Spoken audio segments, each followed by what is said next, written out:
À ma gauche, on vient de passer un poirier. À ma droite, un figuier. Ici, les pommes de terre, qui se portent pas mal du tout. Vous les voyez.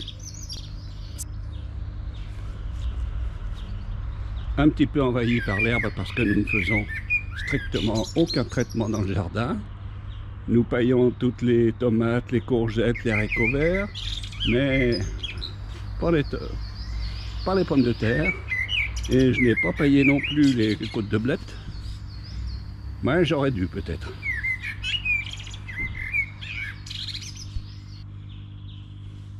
Voilà, on continue. Ici, un petit bassin avec des poissons.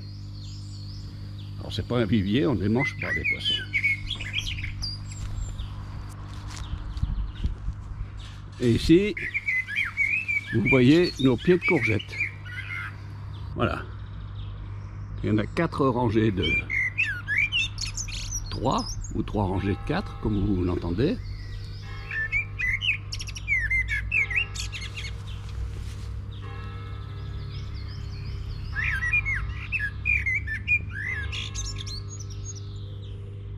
Voilà, elle se porte bien.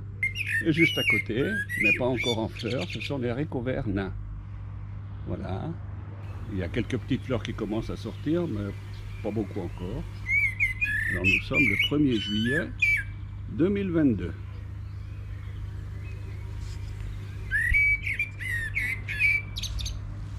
Voilà. L'un de nos 4 rangs de tomates. Plus loin là-bas dans le jardin, nous avons encore de la rhubarbe. Ce que vous voyez aussi peut-être un petit peu, mais qui ne sont pas encore en fleurs, ce sont des cardons qu'en fait on laisse monter en fleurs parce que les fleurs sont absolument magnifiques. Et lorsqu'on est sur la place, on peut les regarder par-dessus, puisque les cardons montent assez haut. On peut regarder donc les fleurs par-dessus avec les insectes qui viennent butiner. Là-bas, un peu plus loin, c'est notre compost.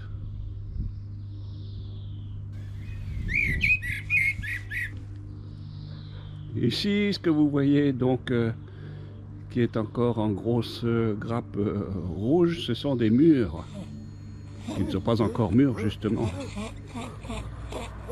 Et nous avons 2 rangs de framboisiers.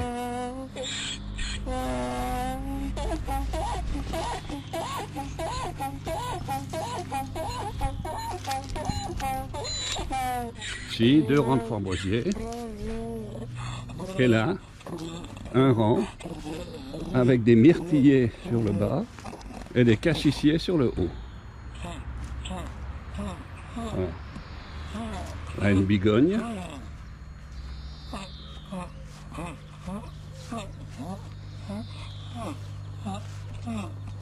Le bassin.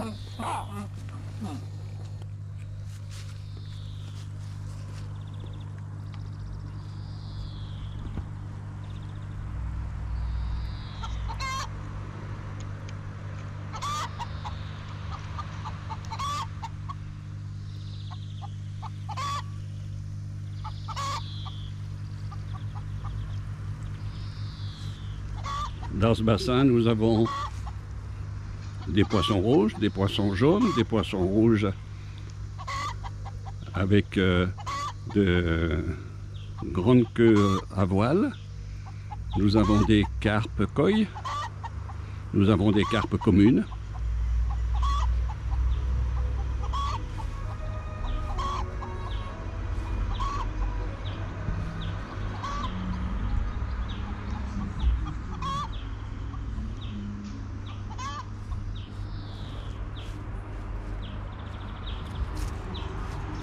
Voilà. Ici c'est un lilas. Ici également des myrtillers. Vous voyez des myrtilles par exemple ici, là, qui vont bientôt être prêtes à consommer. Voilà.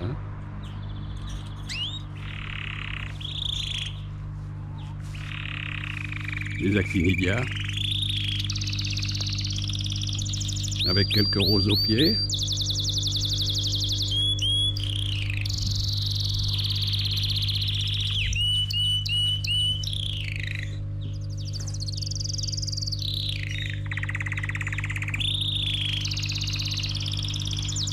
Que vous entendez peut-être un ronflement assez discret. C'est un bulleur qui sert à faire des bulles d'air dans le bassin. Voilà. Ici des roseaux que j'ai sortis temporairement de la pièce d'eau.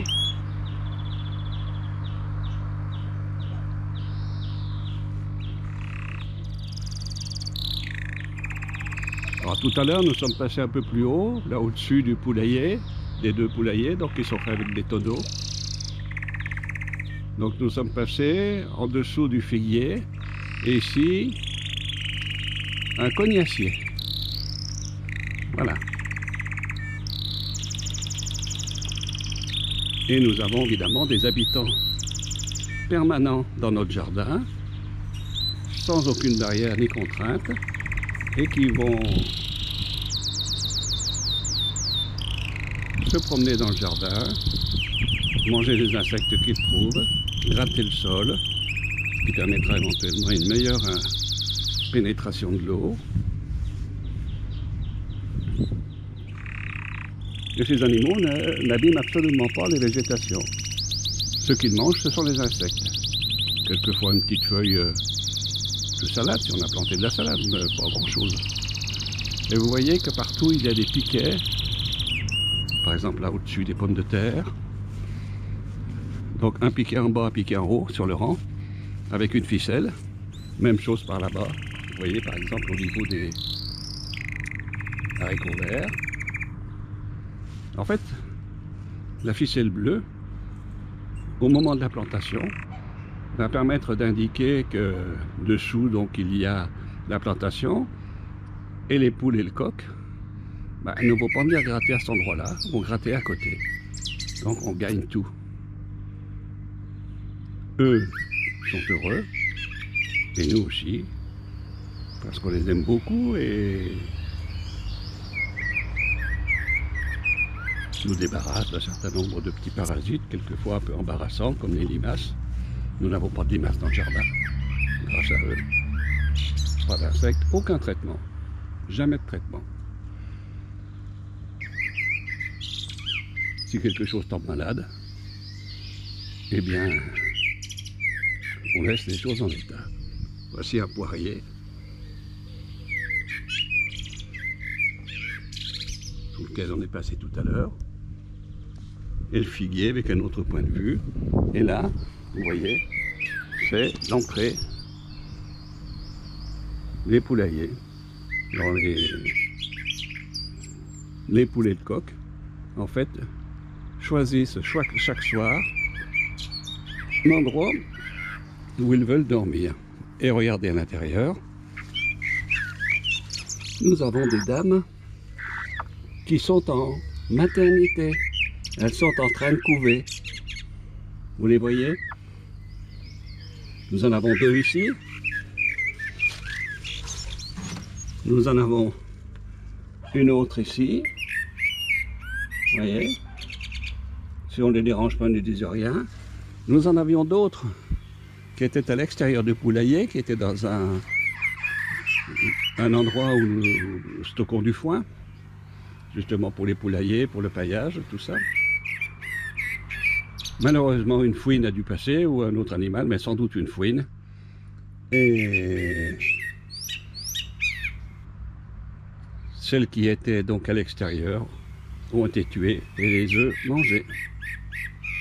Voilà, c'est un risque.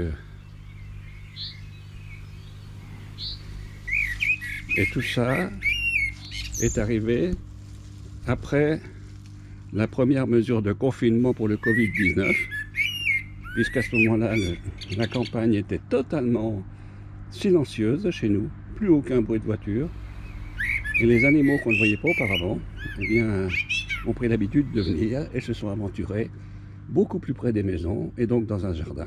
Ici nous sommes dans un village, néanmoins nous ne sommes pas dans un endroit isolé. Voilà. Vous voyez à l'intérieur, avec une petite fenêtre, qui ne s'ouvre pas, c'est une fenêtre à verre condamné, qui permet aux poules d'avoir toujours de la lumière.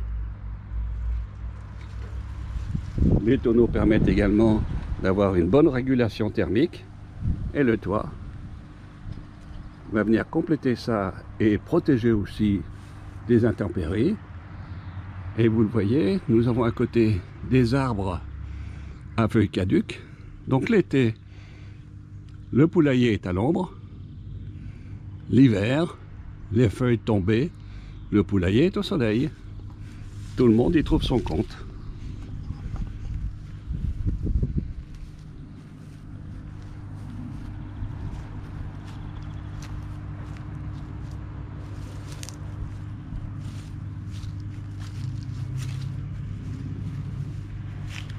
À la vue arrière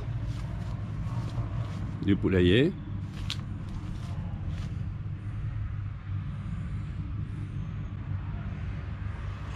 Ici nous avons deux vieilles marmites. En fait il s'agit de poêles très anciens qui sont destinés normalement à être un refuge pour les poules lorsqu'elles veulent couver, mais là elles n'ont pas choisi de venir ici pour cette fois-ci. Et puis, nous avons ici trois tonneaux qui sont actuellement fermés et qui sont en fait des tonneaux de nurserie. C'est-à-dire que lorsque les poules ont terminé de couver et que les œufs sont éclos, la première chose que l'on va faire le soir, le soir de la première sortie, c'est de les mettre dans l'un de ces tonneaux. En général, la mère y est déjà née, donc ça ne pose pas de problème, elle se reconnaît bien. Et ça va servir, en fait, à isoler chaque mère avec ses poussins dans un des tonneaux, chaque nuit. Et la journée, les tonneaux sont ouverts.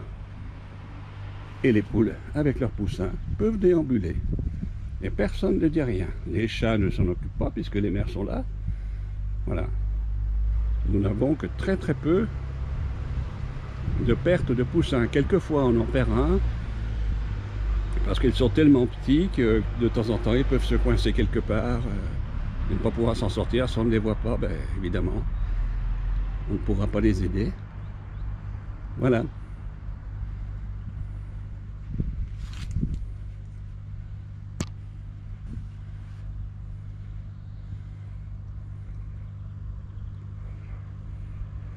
Ici, le coq est un peu désœuvré parce que pratiquement toutes ses compagnes sont en train de couver. Sauf deux, dont celle-ci. Et une autre, je ne sais pas où elle est actuellement.